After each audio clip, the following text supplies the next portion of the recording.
Ration കടക്കാരുടെ ആവശ്യം സർക്കാർ അംഗീകരിച്ചു. 100 കിലോ വരെ സ്റ്റോക്ക് വ്യത്യാസത്തിന് പിഴ ചുമത്തില്ല.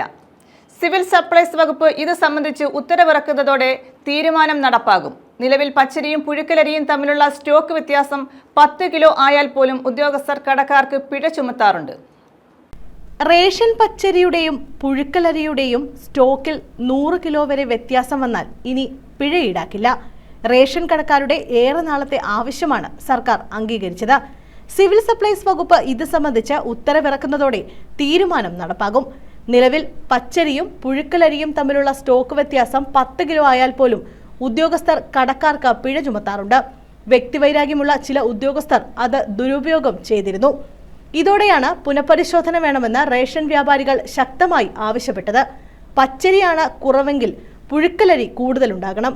അതുപോലെ നേരെ തിരിച്ചും. 2 സ്റ്റോക്കും പരിശോധിക്കുമ്പോൾ കുറവ് കണ്ടെത്തിയാൽ നടപടിയുണ്ടാകും. ഫുഡ് കോർപ്പറേഷൻ ഓഫ് ഇന്ത്യയിൽ നിന്ന് സംഭരിക്കുന്ന പച്ചരി, പുഴുക്കലരി എന്നിവയ്ക്ക് മാത്രമാണ് ഇളവ്. സംസ്ഥാന സർക്കാർ സപ്ലൈകോ വഴി നേരിട്ട് വിതരണം ചെയ്യുന്ന കുത്തരിയുടെ സ്റ്റോക്ക് വ്യത്യാസം ഇളവിന് പരിഗണിച്ചിട്ടില്ല. ഇതേസമയം റേഷൻ വ്യാപാരികളുടെ വേതനം എല്ലാ മാസവും 15-നകം നൽകുമെന്ന സർക്കാർ പ്രഖ്യാപനം പാഴായി. മാർച്ചിലെ വേതനം മെയ് ആയിട്ടും മുഴുവൻ ലഭിച്ചിട്ടില്ല. ഇതുവരെ 3 ഗഡുവായാണ് തുക ലഭിച്ചത്. ഇനി 1 ഗഡു കൂടി കിട്ടാനുണ്ട്. കേന്ദ്രത്തിൽ നിന്നും വിഹിതം ഗഡുക്കളായി ലഭിക്കുന്നതാണ് വിതരണം വൈകാൻ കാരണം. News bureau, Alappuzha.